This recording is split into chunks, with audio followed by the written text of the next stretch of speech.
शंकरं शंकराचार्यं केशवं बादरायणं सूत्रभाष्यकृतौ वन्दे भगवन्तौ पुनः पुनः नारायणं नमस्कृत्य नरं चैव नरोत्तमं। संगत जी, आपको मैं इससे पूर्व के प्रवचन में नंगल बिहारी सरकार के जीवन के बारे में थोड़ी बहुत स्वमति के अनुसार प्रकाश डाला गया। और ये जो मुख्य पर्व शिवरात्रि है, तो शिव का अर्थ तो होता है कल्याण। शिव कोई कहीं कोई मूर्ति नहीं, जो विभु भौमा सर्व जगत का आत्मा है, उसी को शिव कहते हैं, उसी को ब्रह्म कहते हैं, उसी को भगवान कहते हैं, उसी को मोक्ष कहते हैं, उसी को आनंद कहते हैं, उसी वही कल्याण रूप है। प्रामाणिपादे नैत्र गुणे शिवाय नमो नमः। 3 गुणों से रहित परमात्मा शिव तत्व कहलाता है। और रजोगुण की प्रधान अवस्था में वो परमात्मा ब्रह्मा कहलाता है। भव माने होना, जो होता है। और सतोगुण की प्रधानता अवस्था में वो मृड कहलाता है। मृड माने विष्णु बन जाते हैं। और तमोगुण की प्रधान अवस्था में वो रुद्र कहलाते हैं। रुद्र माने रुलाने वाला, सबको रुला दे। तो रुला देने से, जैसा कि आपके रुद्र के 5वें अध्याय में पहले मंत्र आता है, नमस्ते रुद्रमन्यवाय पृथ्वी नमः बाहुभ्य मुते नमः जाते रुद्र शिवात्मनि होता है। इस तरह से ये प्राणी भी अपने 84 लाख योनियों में, अनंत जन्मों में कुछ न कुछ इस प्राणी ने किया है। शुभ किया है व अशुभ किया है। तो शुभाशुभ को, शुभ वाले को भी रोना होता है, अशुभ वाले को भी रोना होता है। शुभ वाला तो इसलिए उसको जीवन में जो कुछ करना है उसके अंदर एक प्रवृत्ति दोष है। शुभ कर्म भी, पुण्य कर्म भी प्रवृत्ति दोष से मुक्त नहीं होते, इसलिए उनको भोगने के लिए जन्म लेना पड़ता है। और जो जन्म लेगा तो उसको तो रोना ही पड़ेगा। और अशुभ कर्म भी प्रवृत्ति दोष ही है। और अशुभ कर्म पाप नित्य ही रुलाने वाला है। तो यहाँ पर शुभ व अशुभ कर्मों का, फलों का भोगवाने वाला, कर्म फल का दाता, कर्म फल की विधान करने वाला वही भगवान है। इसलिए उनका उस अवस्था का नाम रुद्र है। रुला देने का नाम रुद्र है। ऐसा कोई प्राणी नहीं, चाहे वो अवतार हो, चाहे पीर हो, चाहे पैगंबर हो, जो रोया न हो। राम भी वन में रोए, लंका में रोए। कोई प्रेम में रोता है, कोई दुख से रोता है, कोई प्रेम में रोता है, कोई खुशी में रोता है।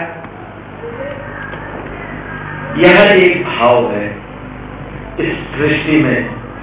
और जिस तरह से वो आत्मा जगत में रणो रणियान महतो वहियान अनुश्रम और महान श्रवण सब जगह व्याप्त है, ऐसे वो रुद्र की सत्ता भी सब जगह मौजूद है। शिवरात्रि जो कल्याणमय रात्रि है, आनंदमय रात्रि है, इस रात्रि का अर्थ क्या है? रात्रि शब्द राग प्रिय, राग का मतलब होता है अटैचमेंट।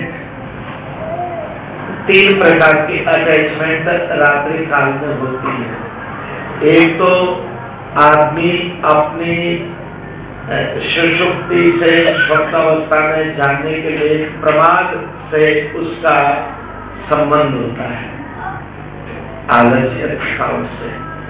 उसके बाद दूसरा संबंध होता है अपने चित्त से, जिसमें वो पूर्व काल की किए हुए संस्कारों की तस्वीर स्वप्न अवस्था में और तीसरा जो संबंध है लौकिक जगत का, वो उसके भोगों से है। लेकिन शिवरात्रि तब बनती है इन तीनों का त्याग कर सके जो। इसलिए शिवरात्रि में न तो स्वप्न देखा जा सकता है, न प्रमाण किया जा सकता है और न भोगों को भोगा जा सकता है। ये सिंबल है, प्रतीक है इस बात का। धर्म और समाज नाम जो ग्रंथ है सर्वपल्ली डॉक्टर राधा कृष्ण का, उसमें उन्होंने यही कहा कि मोक्ष एक में है कि रागत्रयी का त्याग कर देना। तो इसी जीवन में आत्मा की आवाज आ जाती है कि हाँ तू मुक्त है, और जब तक स्वयं अपनी आत्मा गवाही न देते कि तू मुक्त है, तब तक ब्रह्मा भी आपको मुक्त कहे आप मुक्त नहीं है। निश्चय आपकी आत्मा को आपके हक में कहना पड़ेगा। लेकिन मुश्किल यह है कि इस आत्मा को घूस रिश्वत से या इसकी चाटोकारिता से इसको फुसलाया नहीं जा सकता। ये कभी असत्य नहीं बोलते, बड़ा भारी मुंसिफ है, ये सत्य बोलती है। और इस शिवरात्रि का सीधा सा अर्थ हो गया, यहाँ पर रागत्रयी का त्याग करके इन तीन प्रकार के रागों को त्याग देने पर वह अनुराग जो आपको आलस्य, नींद या प्रमाद में ले जाए, वह अनुराग जो आपको स्वप्न अनंत सृष्टि कर्मों में किया हुआ जो संस्कार बीज आपके चित्त के अंदर है उसको, और अन्य अन्य विषयों का भोग। तो इसलिए शिवरात्रि में जागरण होगा, सेवा होगी, पाठ होगा, जप होगा, होम होगा, दान होगा, ये सब त्याग से ही होगा। आप अपने सुखों को त्यागने में कल्याण में है, और न त्याग सकते अगर तो अनर्थ हो जाता, अकल्याणमयी हो जाती। ये शिवरात्रि शिवरात्रि न होती है, यहाँ कल्याणमय रात्रि है। यह भी आपको नहीं भूलना चाहिए कि आप स्वयं में सनातन शिव ही हैं, उससे परे नहीं आप, उससे अलग नहीं आपकी सत्ता। आपकी सत्ता वह परमात्मा की सत्ता है, लेकिन अंतःकरण अविच्छिन्न होने के नाते आप जीव अवस्था में हैं। इसलिए आपके अंदर प्रबलतम प्रवृत्ति दोष है। प्रबलतम प्रवृत्ति दोष वाले जीव को जरा जन्म और दुख तो होगा ही। शिव हमारे आराध्य हैं, वह गृहस्थ भी है, पुत्रवान भी है, धनवान भी है, विशंबर है, विश्व को पालने वाले भी हैं, और सब विद्याओं के स्वामी भी हैं। जो है भोजन करती है तो उस भोजन का स्वाद मधुर है, तिक्त है, लवण है, अम्ल है, कटु है, कसाई है, कैसा है, ये ज्ञान तो कराती है। लेकिन थोड़ी देर में वो जबान, वो जिह्वा निर्लेप हो जाती है, अनेक स्वादों से निर्लेप हो जाती है, अस्वाद हो जाती है। समस्त प्रपंच का संकल्प मात्र से करने पर भी वह सनातन तत्व निर्लेप भी है। एक उसका स्वरूप है और एक उसका रूप है। जिस रूप को भक्तजन अपने भाव से किसी देश विशेष, किसी काल विशेष, किसी अवस्था विशेष में ध्यान करते हैं, जैसे पंचवक्रंत नेत्र, 5 सिर और 3 नेत्र, कर्पूर गौर वर्ण उनका शरीर, नीलकंठ, जटाजूट, यह एक मूर्त रूप है, इसको हम रूप कहते हैं। यह आपको प्रीतिपूर्वक ध्यान हो, शिव का ध्यान हो, गुरु का ध्यान हो, माता पिता का ध्यान हो, आचार्य का ध्यान हो, भगवती का हो या हनुमान जी का हो।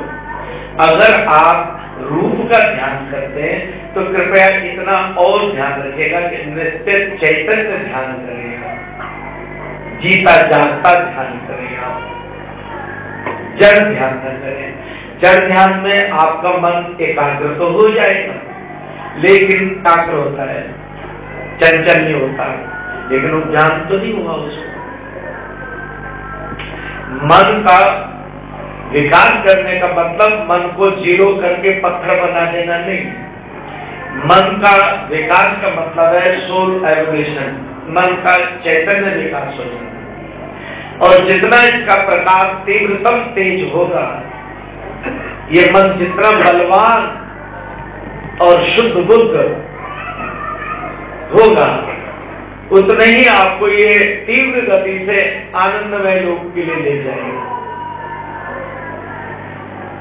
यहाँ पर जगत निरपेक्ष और ब्रह्म सापेक्ष वाद है। ये वेदांत में एक सापेक्ष और निरपेक्ष वाद आता है। उसका नियम है कि जैसे आप यहाँ से सुभद्रा कॉलोनी तक पैदल पैदल चले, आराम से टहलते हुए, तो सड़क के दोनों तरफ कौन से पौधे लगे हैं, कौन सी दुकानें हैं, किस नंबर की गाड़ी आ रही है, कहाँ पर गड़ा है, कहाँ पर कीचड़ है, कहाँ पर धूल है, कहाँ पर मिट्टी है, ये सब आप देखते जाएंगे। और उन देखी हुई वस्तुओं का कुछ न कुछ क्रिया प्रतिक्रिया आपके मन पर जरूर होगी। अगर कहीं पर कोई पुष्प खिले हुए आपको अति प्रिय लगेंगे, कहीं कहीं पर वाइट प्रकाश दिखाई देगा। अगर आपको प्रकाश की गति से भेजे तो आपके लिए अपनी देह भी दिखाई नहीं देगी, कुछ नहीं दिखाई देगा, केवल प्रकाश ही प्रकाश दिखाई देगा।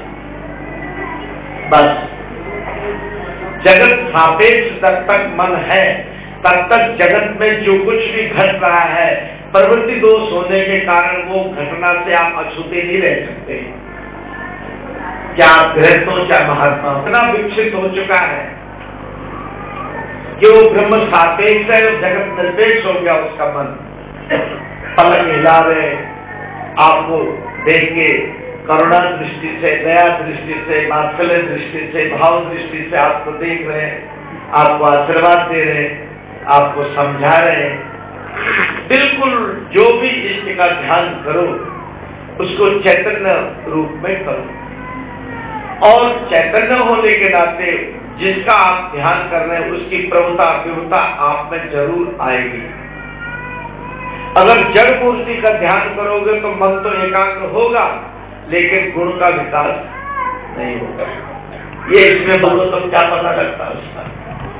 एक चम्मच चीनी घोल दो, एक चम्मच खटाई घोल दो, तो क्या गंगा जी का पानी खट्टा हो जाएगा? नहीं होगा।